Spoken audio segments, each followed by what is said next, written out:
Мы вновь приветствуем вас в Омске, где проходит заключительный этап Гран-при России по фигурному катанию на коньках. И только что завершились короткие программы у мужчин. И уверенную победу одержал Петр Гуменник. Петь, ну, расскажи о своих первых эмоциях. Как тебе прокат? Что сказал тренер? Тренер был мной доволен, сказал, что у меня почти все получилось. Вот хореограф предложил мне в своей стратегии учесть то, что при чистом прокате я, оказывается, могу набирать много баллов, и посоветовал мне катать чисто. А хореограф какой? Николай Морошкин или хореограф-постановщик Даниил Глихенгаус? Николай Юрьевич, который со мной на тренировках занимается. Ну вот ты сказал, что тренер сказал, что почти все получилось. Почти все, это значит, что-то все-таки не получилось. Но, как мне показалось, по сравнению с Москвой, получилось намного больше. Вот поделись, возможно, какие-то недочеты, которые мы не заметили. Ну, я сам еще не понял, может быть, это был такой сарказм, вот, потому что... Чтобы не и правда, расслаблялся просто. да. Потому что вроде как, по первым ощущениям, и правда все получилось.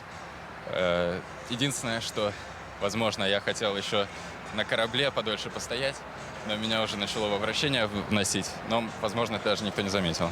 Не знаю.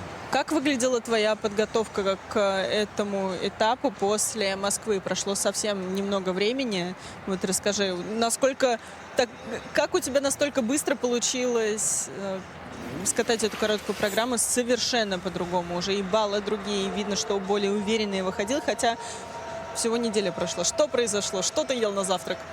Ну, знаете, достаточно просто прыгнуть луц, чтобы программа смотрелась уже по-другому, потому что чистый прокат всегда выглядит по-другому, и даже если ты по второй оценке делаешь более-менее одинаково, то при чистом прокате тебя ничего не отвлекает от просмотра, никакие падения не сбивают, и все это кажется более цельной и хорошей программой.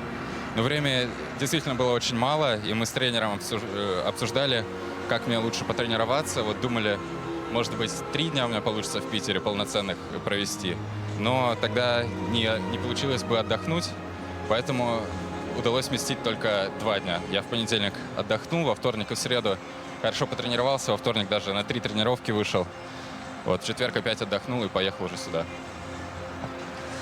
Ты сегодня, в отличие от твоих главных конкурентов, единственный откатал чисто свою короткую программу, можно сказать, безупречно.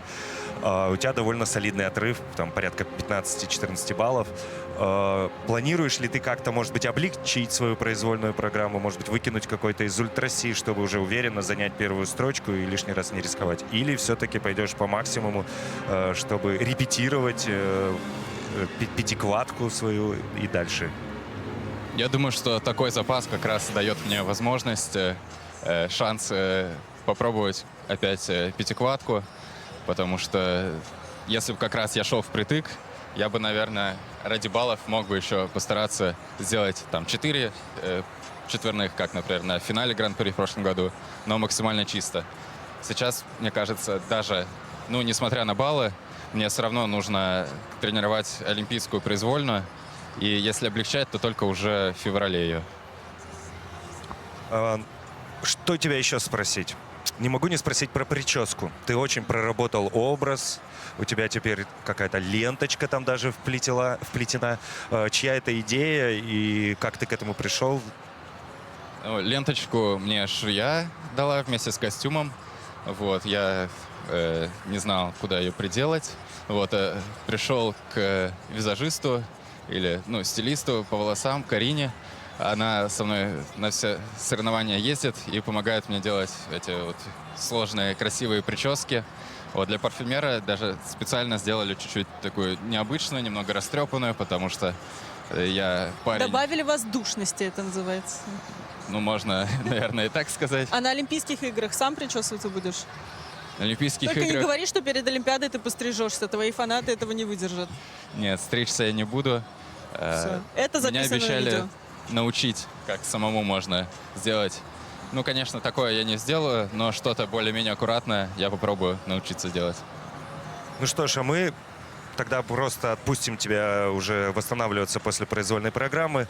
Тебе есть что обсудить с твоим тренерским штабом.